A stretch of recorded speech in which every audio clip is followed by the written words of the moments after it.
Sinalakay ng mga otoridad ang bahay ng itinuturong big-time drug pusher sa Liloan sa lalawigan ng Cebu. May nakitang ilang mga iligal na baril at umano'y shabu. Na-discover po yun sa isang kwarto sa ilalim ng bahay. Yan at iba pang mga balita sa mga lalawigan, mga probinsya. Ang tinutukan ni Bobby Nalzaro ng GMA Cebu.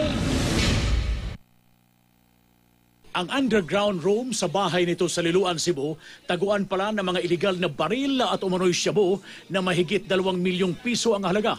Nabisto nagsasalakayin ang bahay ng umano'y big-time drug pusher na si Noel Cordillera. Tabdad ng CCTV cameras ang bahay, kaya bago pa naman na makapasok ang mga pulis, pinaputukan na sila ni Cordillera. Sa huli napatay ang suspect.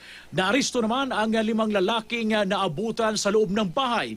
Pinag-aaralan kung sasampahan ba sila ng kaso. Sa Cagayan de Oro City, isang batang 10 taong gulang ang minulustiya umano ng isang driver ng padyak. Nakikipaglaro raw ang biktima nang lapitan ito ng suspect at inalok na ihatid na pauwi. Doon na raw siya pinagsasamantalahan. Nakita na lang daw ang bata na umayak sa gilid ng kalsada at dinudugo. Kaya dinala ito ng ospital. Kwento ng lola ng biktima na pabayaan na raw ang bata dahil may diferensya sa pag-iisip ang kanyang ina. Pinag-aaralan ng taga-social welfare kung kukunin nito ang bata. Hihintayin pa ang resulta ng medico-legal examination habang tinutugis ng pulisya ang suspect.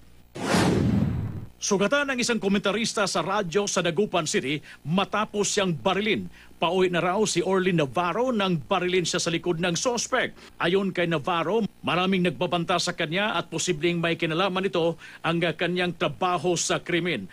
Patuloy ang investigasyon sa kaso. Ako si Bobby Nalzaro, nakatutok 24 oras.